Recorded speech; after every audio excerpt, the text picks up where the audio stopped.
Құрметті азаматтар, мемлекет басшысының жарлығына сәйкес 2026 жылғы 15 наурызда жобасы бұқаралық ақпарат құралдарында 2026 жылғы 12 ақпанда жарияланған Қазақстан Республикасының жаңа конституциясын қабылдайсыз ба деген сауал бойынша республикалық референдум өтеді.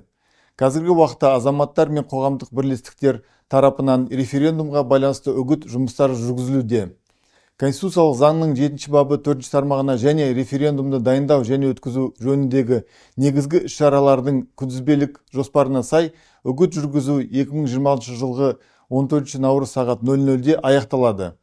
Бұл ретте референдум алдындағы күні және референдум өтетін күні, яғни 2026 жылғы 14 және 15 наурызда үгіт жүргізуді тыйым салынады.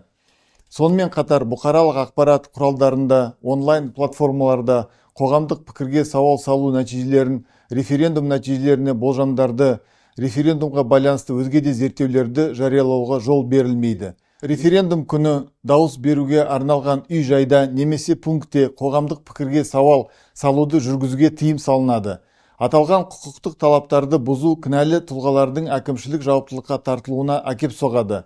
Нақты айтқанда, 2026 жылғы 14 және 15 наурызда үгітті жүргізгені үшін, яғни оған тыйым салынған кезеңде Қазақстан Республикасының әкімшілік құқық бұзушылық туралы кодексінің 102 бабы бойынша жауаптылық туындайды.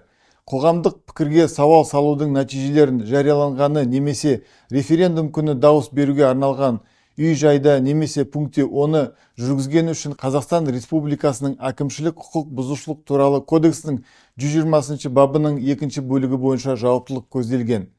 Мазмұндалғанды ескере отырып, Қазақстан Республикасының бас прокуратурасы заңдылықты қамтамасыз ету және құқық бұзушылықтарды алдын алу мақсатында референдумға қатысатын барлық азаматтарды аталған заңнама талаптарын қатаң сақтауды және құқыққа қайшы әрекеттерге жол бермеуге шақырады.